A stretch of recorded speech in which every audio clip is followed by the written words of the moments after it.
Je donne la parole à Jean-Denis Laredo, avec lequel donc on a beaucoup travaillé et que je remercie d'avoir accepté de venir nous présenter son expérience. François, merci beaucoup de cette invitation. Très, très honoré de cette invitation. Moi, je suis radiologue ostéo-articulaire. C'est ma seule compétence. Je n'ai pas de compétences transversales en radiologie. Et je travaille à la fois en diagnostic et en interventionnel dans le même lieu. Et la deuxième chose que je dirais, c'est qu'une partie de l'expérience que je vais essayer de résumer vient justement de ce groupe de travail transversal que l'assistance publique a suscité dans le cadre du plan stratégique 2015-2020. Donc c'est un groupe transversal et c'est là que j'ai tiré certaines des idées que je vais vous présenter. Alors, la radiologie interventionnelle, vous peut-être la connaissez, je suis sûr que vous avez eu déjà des présentations, mais peut-être un peu moins que la chirurgie, eh bien, est extrêmement diverse, non seulement dans ses champs d'application, mais aussi dans son niveau de complexité. Vous avez des gestes extrêmement simples, quotidiens, qui vont très vite, des ponctions, des infiltrations, des drainages, et ainsi de suite. Ça, c'est le gros, on va le voir, de la radiologie interventionnelle. Et puis, il y a des techniques plus sophistiquées dont la part principale revient quand même au traitement endovasculaire, soit en neuroradiologie, soit dans le champ cardiaque et dans le champ vasculaire périphérique avec différents types de traitements. Il y a un autre champ qui est plus récent, qui est la destruction tumorale, qui prend un développement très important en oncologie, et avec des modalités, des méthodes extrêmement variées. Il y en a tous les jours qui apparaissent. Hier, on montrait par exemple un appareil de radiothérapie que l'on met à l'intérieur du champ tumoral pour stériliser le reste, le résidu tumoral après exérèse chirurgicale. Et puis, dernier champ, c'est qui me concerne plus directement, et aussi Jacques Chéraz ici, c'est la consolidation osseuse par l'injection de ciment, le ciment que vous utilisez pour sceller les prothèses. Nous l'utilisons pour consolider des vertèbres ou des cotyles notamment. Alors, cette première diapositive pour vous montrer que la répartition de ces activités, et j'ai mis ici complètement à gauche, eh bien, les activités les plus simples, vous voyez que ça représente la très très grande majorité, sont des actes simples, rapides. C'est important à savoir parce que ça implique qu'on peut en faire 10, 15 par jour sur une table. Donc ça n'a rien à voir avec le flux d'intervention chirurgicale. Il faut préserver ce flux, bien entendu, on le comprend aisément. Et à l'inverse, à l'autre extrémité, vous avez des interventions beaucoup plus complexes dans les différentes couleurs, représentent les différentes applications. Et si vous faites un recueil de données par le système OPAL en 2012 à l'assistance publique, vous apercevez effectivement que le gros de ces interventions sont pratiquées sous une anesthésie locale que l'on peut accommoder de prémédication, de Calinox, qui permet de soulager la douleur, mais qui peuvent être gérées en dehors d'une structure véritablement interventionnelle, en radiologie générale par exemple. Et que finalement, si vous prenez la colonne de droite, qui est les patients qui ont besoin d'une anesthésie générale, vous voyez que le chiffre, ça représente en nombre, ça représente que 8% de l'ensemble, donc un chiffre qui est beaucoup moins important, vous voyez, 20 000 contre 1500 ou 1000. Voilà. Et puis entre les deux, il y a de la sédation consciente, ça c'est ce qu'on aimerait développer, parce que c'est vrai que plus de patients pourraient en bénéficier, donc on pourrait bénéficier de la proximité des anesthésistes pour le faire. Alors, juste un petit panorama, parce que c'est bien aussi de voir matériellement de quoi on parle. Eh bien voilà les actes les plus simples, des biopsies, une gastrostomie, voilà, pose d'un drain, même de la cryothérapie. Vous voyez, donc c'est pas forcément des gestes tout simples, mais la cryothérapie, par exemple, le froid fait que le patient n'a pas mal, donc ça peut se gérer en dehors d'une structure très sophistiquée. Un exemple, par exemple, d'un jeune patient qui est en prépa en maths sup et qui a une douleur thoracique en hémiceinture. Et en fait, pourquoi? Parce qu'il a un angiome ici, et puis cet angiome déborde dans le foramen, ce qui explique la radiculalgie droite. Et voilà comment on peut le prendre finalement en charge relativement simplement. D'abord en injectant par une aiguille transpédiculaire, un trocar transpédiculaire, un alcool qui vise à scléroser d'abord l'ensemble de l'angiome, puisqu'il déborde de la vertèbre. et l'alcool se répartit bien. Vous voyez, c'est étonnant, mais ça ne circule pas tellement très à distance. Et donc, il vise à scléroser l'angiome. Et puis 15 jours plus tard, on revient et on cimente progressivement la vertèbre. Voilà, c'est banal. C'est même d'ailleurs le premier cas de vertébroplastie décrit par De Ramon, et le nom m'échappe, le chirurgien c'était Galibert et De Ramon, merci Jacques. Eh bien, c'était un angiome qui a été traité, donc un neurochirurgien, un radiologue, voilà, c'était prémonitoire. À Lille, c'était un angiome vertébral, c'était un cas semblable. Et voilà donc le résultat obtenu, vous voyez, simplement, et tout ça sous anesthésie locale. Voilà, donc finalement, seulement 8% ou 10% peut-être des actes interventionnels nécessitent une anesthésie par un anesthésiste présent. Voilà. Je vous montre des exemples de ce qui peut se faire, c'est simplement un titre indicatif. La destruction d'une tumeur d'un CHC du dôme hépatique par radiofréquence, qui, elle, est douloureuse, puisqu'elle est créatrice de chaleur. L'hémorragie de la délivrance qui est traitée par embolisation, c'est un grand succès de la radiologie interventionnelle des femmes en grand danger, en danger vital, qui viennent dans le cadre de l'urgence. Alors là, elles sont entourées d'anesthésistes. Alors là, ce n'est pas le problème d'avoir des anesthésistes ce jour-là. Le jour où il y a une hémorragie de la délivrance, c'est fait dans le cadre de l'urgence. Et voilà un cas traité par Mourad Boudiaf, embolisation de l'artère utérine. Un cas tout à fait exemplaire. C'est une amie, en fait, une amie qui a une quarantaine d'années, qui voit l'acuité visuelle d'un œil qui chute assez rapidement. Elle consulte, on lui dit qu'elle a un œdème papillaire. Finalement, elle a une hypertension intracrânienne. Cette hypertension intracrânienne était due à de multiples petites fistules artério-veineuses qui occasionnaient un drainage veineux. Vous avez vu le drainage veineux absolument incroyable, qui était à la fois endo-crânien et exocrânien. Et donc ça, je ne sais même pas comment on peut l'opérer, ce truc-là. Et puis finalement, donc, Armand Aymar et Emmanuel Houdard, avec une très très grande patience et de nombreuses séances, finalement, ont poussé des coils à l'intérieur de ces sinus et sont arrivés à emboliser le sinus latéral sans causer trop de dégâts. Et voilà comment on peut résoudre ce genre de situation extrême. Des cas passés par Philippe Cluzel, qui est le radiologue cardiaque vasculaire de la Pitié, et la pose d'une prothèse aortique. Vous savez que c'est un grand développement récent par les chirurgiens cardiaques et par les radiologues cardiaques. Donc ça, c'est un exemple. Et puis, à côté de ça, il y a des poses de prothèses aussi aortiques. Vous avez ici une prothèse ismique sur une rupture ismique, et ici une prothèse tout à fait impressionnante. Alors moi j'ai appris à cette occasion-là, parce que je n'y connaissais pas grand-chose. On peut mettre, vous savez, parce que je me dis, mais comment on fait pour garder les artères mésentériques, les artères rénales en posant ces stents? Alors, vous voyez, il y a en fait, ce sont des stents percés avec soit des ostiomes, soit des bras carrément qu'on va placer. Enfin, c'est d'une complexité. Moi, je trouve ça tout à fait remarquable. Comment ça se fait? Eh bien, lors de l'intervention, ça se fait en salle de radiologie. Ça peut se faire, ça s'est fait cela, en salle de radiologie. En fait, il y a une acquisition rotationnelle qu'on vient recaler sur un scanner qui a été acquis au préalable, et c'est ce qui permet de faire ce type d'intervention. À l'extrême, voici une fracture vertébrale instable. Il y a encore peu, ça nécessite une double intervention. Une intervention chirurgicale à ciel ouvert par en arrière pour avoir une fixation postérieure, et puis une intervention aussi antérieure pour lutter contre la syphose. Donc il y a une double intervention. Et bien, cette double intervention à ciel ouvert est ici remplacée par une double intervention fermée par voie percutanée. En fait, nos chirurgiens orthopédistes descendent dans notre salle d'interventionnel.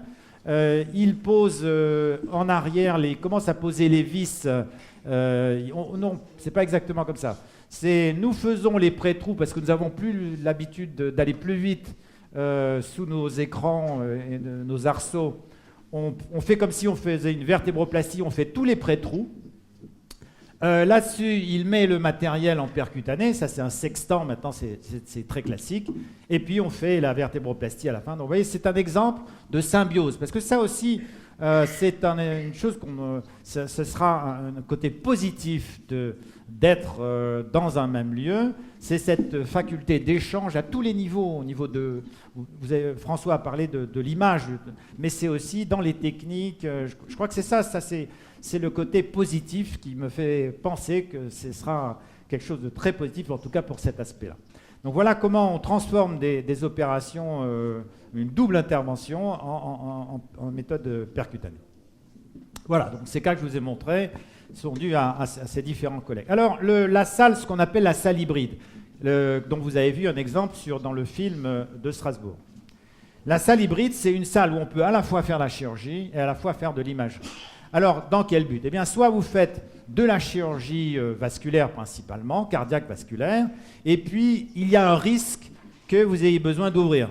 Donc, vous commencez par de la radiologie, mais vous avez en secours la possibilité de compléter par une intervention si c'est nécessaire. Ça, c'est le cas le plus fréquent. L'autre besoin de ces salles hybrides, c'est les salles où on fait vraiment un double acte avec un temps radiologique et un temps chirurgical qui sont couplés.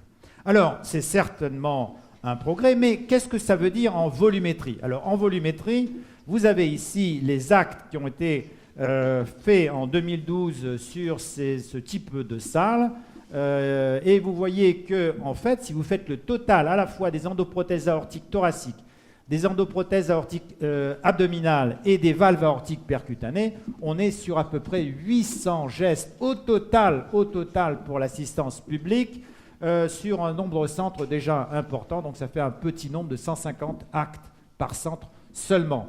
Ceci, ça veut dire que ces salles hybrides... Ah oui, et puis j'ai oublié de vous dire quelque chose, c'est que ces chiffres sont déjà stabilisés. C'est pas...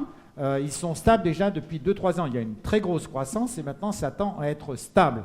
Donc ça veut dire que c'est une activité qui est relativement rare, qui est très coûteuse en espace, en matériel, en personnel, et qu'elle doit être concentrée dans quelques centres, et que de toute façon, dans les salles où cette activité se déroule, ces salles seront toujours sous-employées parce qu'elles sont surdimensionnées par rapport à la volumétrie pour l'instant. Donc c'est quelque chose à encadrer au sein de l'assistance publique. En tout cas. Alors, comment nous situons, au point de vue confort de pratique, pour l'instant, radiologistes, dans nos services, finalement? Eh bien, parmi nous, il y a des centres privilégiés qui ont, de façon permanente, des anesthésistes qui travaillent avec des anesthésistes. Alors, c'est le cas le plus souvent de la neuroradiologie interventionnelle, parce qu'ils ont le volume pour cela, où ils sont souvent adossés en organisation sur la neurochirurgie. C'est le cas de quelques centres de radiologie vasculaire et cardiaque qui sont intégrés à un grand espace, comme par exemple à la Pitié-Salpêtrière. Et puis, c'est le cas de quelques centres d'oncologie, comme notamment celui de Strasbourg ou l'Institut Gustave Roussy. Mais pour la plupart des sites de radiologie interventionnelle, nous avons à négocier avec nos amis anesthésistes au cas par cas, la demi-journée par la demi-journée. Et donc nous faisons quand nous pouvons avec, et quand nous ne pouvons pas, nous faisons sans. Et donc peut-être que la prise en charge de la douleur dans ce type de centre est suboptimale. Et nous avons à gagner, si nous ne perdons pas d'un autre côté, je vais y revenir, à une mise en commun. Alors l'équation, quelle est-elle quand on voit ceci? La première chose, je vous rappelle une chose importante, nous on ne peut pas, au nom d'un petit lot d'interventions qu'on voudrait améliorer, il faut aussi qu'on fasse tourner notre boutique, qui est la radiologie diagnostique et la radiologie interventionnelle de tous les jours. Ça, c'est le premier point à souligner. Au niveau de l'hôpital, eh bien, ce qui est en train d'arriver, c'est la multiplication des sites d'anesthésie. La radiologie interventionnelle n'étant qu'un exemple, bien sûr, à côté, il y a cardiologie interventionnelle, il y a l'endoscopie interventionnelle. Et ceci dans un contexte de rareté du personnel médical et d'un coût élevé, notamment en anesthésie.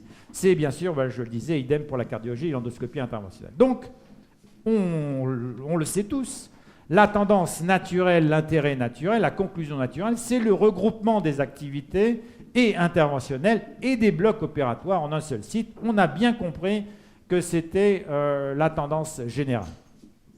Mais ceci, ce regroupement, eh bien, quand vous dites regroupement, qu'est-ce que vous entendez? Moi, j'entends centralisation, j'entends polyvalence du personnel, j'entends normalisation des processus, pour rendre tout ça ergonomique, et puis j'entends application d'un principe de précaution générale, c'est-à-dire la généralisation du processus à sécurité maximale. Et bien sûr, cette tendance a déjà été expérimentée, comme François le disait, dans les blocs communs, et elle est inadaptée parce que nous avons des patients, des circuits, des flux et des matériels différents. Et il nous faut conserver les compétences et les spécificités de chacune des activités. Vous avez votre matériel. Moi, c'est vrai que je suis épaté quand je vois mes copains, mes amis orthopédistes sortir les boîtes avec les vis. Je ne sais pas comment ils font pour s'y retrouver. Mais si vous prenez la radiologie vasculaire, il y a quand même 600 dispositifs implantables différents, ou la même chose en cardiologie interventionnelle. Donc nous avons aussi besoin d'une très grande compétence de notre personnel et nous ne voulons pas le perdre. Donc, la solution, le mot magique, c'est le concept qu'a déjà souligné François, d'espace interventionnel modulaire. Voilà à quoi ça ressemblerait un espace interventionnel modulaire. Parce que, François, même toi, si je peux me permettre de te tutoyer, il faut que tu comprennes que le bloc opératoire est un élément de cet ensemble. Et ça, je crois que c'est important. Et moi, très honnêtement, quand je suis rentré dans ce groupe, j'avais mon naturel est plutôt idylliste et trans-spécialité, pour être très honnête. Mais j'ai dû écouter mes collègues, et c'est vrai que les remarques qui ont été faites ne sont nullement corporatistes, c'est réellement un souci de conserver une ergonomie adaptée à chacun.